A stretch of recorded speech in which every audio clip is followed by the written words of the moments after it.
আজ একটা অতি নিষ্ঠুর ঘটনার বর্ণনা করব এবং বর্ণনার পুরো ভিডিওটা দেখানো যাবে না, নীতিগত কারণে আটকে দেওয়া হবে। শুধু সেই নিষ্ঠুর ঘটনার প্রস্তুতি পর্বটা দেখাবো এবং তারপরে ঘটনাবলী বলবো। এই দেখুন, تكبير الله اكبر اطفال لواء قدس اطفال لواء قدس الله اكبر আবদুল্লাহ ইসা নামের এই 12 বছরের ছেলেটিকে সিরিয়ার হাদারত নামক এলাকা থেকে ধরে নিয়ে যাওয়া হয়। 2016 সালের কাহিনী।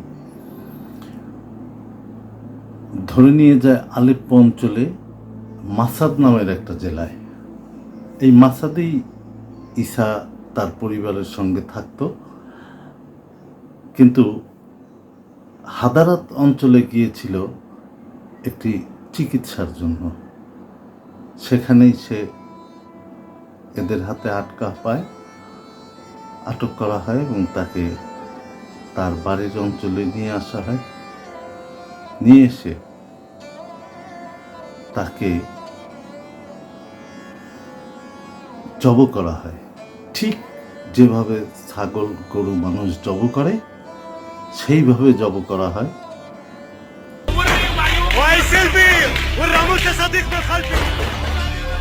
এবং উল্লাসের সঙ্গে পুচিয়ে পুচিয়ে জব করা হয়।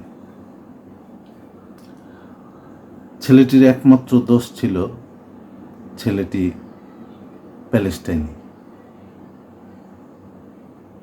কিন্তু এই ঘটনা নিয়ে পৃথিবীর কোথাও কেউ একটি মিছিল বের করেনি, কোনো মসজিদ থেকে মিছিল বের হয়নি, প্রতিবাদ হয়নি, বিক্ষোভ হয়নি।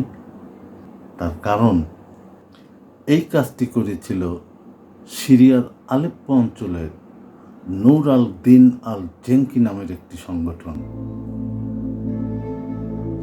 এই সংগঠন সিরিয়ার বাশার আল আসাদের বিরুদ্ধে যুদ্ধরত ছিল এবং তাদেরকে অর্থ এবং অস্ত্র দিয়ে সাহায্য করত বারাক ওবামার মার্কিন যুক্তরাষ্ট্র। তাদেরকে BGM-71 অ্যান্টি ট্যাঙ্ক মিসাইল সরবরাহ করেছিল যুক্তরাষ্ট্র এবং সিরিয়া সরকারের সঙ্গে যুদ্ধ করার জন্য। এই নূর আল দিন জেঙ্কি দলটি প্রতিষ্ঠা করেছিল শেখ তৌহিদ শাহাবুদ্দিন। দেখুন এই তৌহিদ শাহাবুদ্দিনকে। এই তৌহিদ শাহাবুদ্দিনের জেঙ্কি গ্রুপ পরবর্তীতে ফ্রি সিরিয়ান আর্মির সঙ্গে একাকার হয়ে যায়। তারা বাশার আল আসাদ সরকারের বিরুদ্ধে লড়ছে।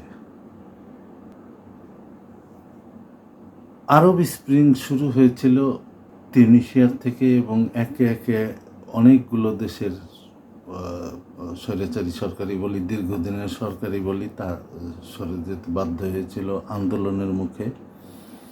সিরিয়ায় বাশার আল আসাদেরও পতনের মুখেই ছিল, কিন্তু ভ্লাদিমির পুতিন সিরিয়া বাশার আল আসাদকে সমর্থন দিতে শুরু করলো এবং এক পর্যায়ে ভূমধ্যসাগরে বড় বড় যুদ্ধ জাহাজও পাঠিয়ে দিয়েছিল। তারপর থেকে বাশার আল আসাদ টিকে গিয়েছেন এবং এখনও সিরিয়ায় যুদ্ধ চলছে। কখনো ইসরায়েলের হামলা, কখনো যুক্তরাষ্ট্রের হামলা, এরকম। এই যে বেহেডিং বা শিরচ্ছেদ করার নিষ্ঠুর প্রথা, এই প্রথা বহুদিন ধরেই চালু আছে। বিভিন্ন দেশে শিরচ্ছেদের আইনও আছে। সৌদি আরবে শিরচ্ছেদ করা হয়, আমরা জানি। নূর আল দিন জেঙ্কি নামের যে প্রতিষ্ঠানটি গড়ে তোলা হয়েছিল, যে শাহাবুদ্দিন গড়ে তুলেছিলেন, তিনি কার নামে গড়ে তুলেছিলেন? এই নূর আল দিন কে ছিলেন? দ্বাদশ শতাব্দীতে আলেপ্পো অঞ্চলে একজন শাসক ছিলেন। তার বাবা ছিলেন মূলত সেলজুক রাজবংশ যখন শাসন করে সেই সময় সিরিয়ার একটি প্রদেশ ছিল। সেই সিরিয়া প্রদেশে দুই ভাইয়ের এক ভাই ছিল নূর আল দিন। তাকে এবং তার ভাইকে তাদের বাবা রাজ্য ভাগ করে দিয়ে গেছিলেন। এই নূর আল-দিন ছিলেন একজন ক্রুসেডার। তিনি আর্মেনিয়ায় প্রচণ্ড গণহত্যা চালিয়েছিলেন। বাশার আল আসাদও যে খুব ভালো শাসক সে কথা বলছি না, তিনিও মানুষ মেরে ধরে তারপরে ক্ষমতায় থাকছেন ওই কিছু রাষ্ট্রের মদদে। কিন্তু একটি নিষ্ঠুরতা বা একটি অন্যায় শাসনকে সরাতে অন্য নিষ্ঠুরতার আশ্রয় নেওয়াটা এবং অন্য নিষ্ঠুরতা কায়েম করা কোনো ক্রমেই গ্রহণযোগ্য না। আমি পুরো ঈশার ভিডিওটা দেখেছি, ঘুমাতে পারিনি দিনের পর দিন। আমার খালি মনে হয়েছে যে একটি রাজ্যের বিনিময়েও এরকম একটি ঘটনা কোনো মানুষ ঘটাতে পারে না। এই মানুষগুলো দেখতে অনেকটা মানুষের মতো, আমরা মানুষ বলি।